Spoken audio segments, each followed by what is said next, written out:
Hey, what's up mga kaballers? Maligayang pagbabalik sa aking channel. Halina't pag-usapan natin ang balitang trade ng Miami Heat at Golden State Warriors ngayon. At ang balitang naniniwala nga daw mga kaballers si Paul George na malayo nga daw ang mararating ni Paolo Banchero sa NBA. Tara na't pag-usapan natin yan dito sa Basketball Hot Shots.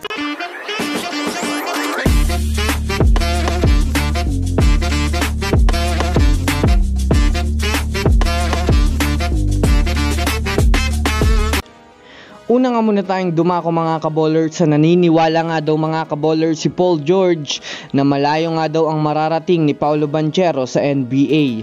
Well, alam naman nga po natin na nalalapit na nga po ang ilan sa mga veteranong pwede na magretiro sa mga susunod na taon. Hanggang sa ngayon nga po mga kaballers ay naghahanap pa rin ang mga NBA officials kung sino nga daw mga kaballers ang maaaring pumalit kay LeBron James at Stephen Curry sa pagiging muka ng liga.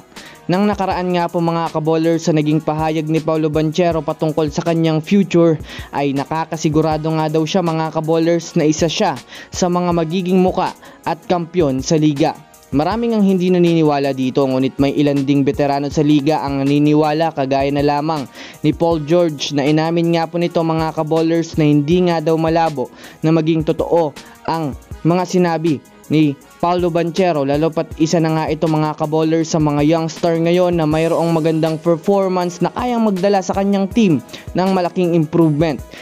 Kaya masasabi natin mga kaballers na kakailanganin pa nga po talaga ni Paolo Banchero ng matinding experience pa upang dumating ang araw na siya naman ang magdodomina sa liga.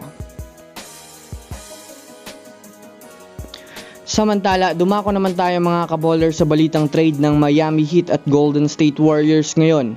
Well, sa ngayon nga po mga kaballers ay maingay ang planong pagkuha ng Warriors sa superstar na si Jimmy Butler next summer.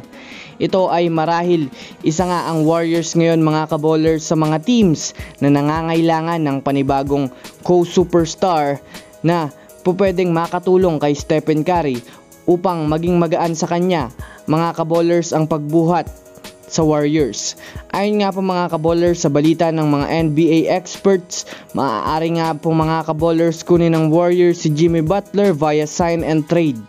Yes mga kaballers, kakailanganin nga po talaga ng Warriors magbitaw ng ilan sa kanilang mga player upang matapatan nila ang kontrata ni Jimmy Butler. Kaya kung susumadahin nga natin mga kaballers, kapag nga po gumalaw na mga kaballers ang Warriors, kakailanganin talaga nilang ihanda ang mga player mga kaballers na pwedeng isakripisyo nila para maibigay ng Miami Heat sa kanila si Jimmy Butler. Kaya talagang kaabang-abang mga kaballers ang magiging sistemang ito para sa magkabila ang kupunan. So yun lamang mga kaballers, yan lang naman na pag-uusapan natin ngayon. Pindutin ng subscribe and hit nyo na rin ng notification bell para sa mga susunod na updates sa mundo ng basketball. Again, this is Basketball Hot Shots. Thanks for watching.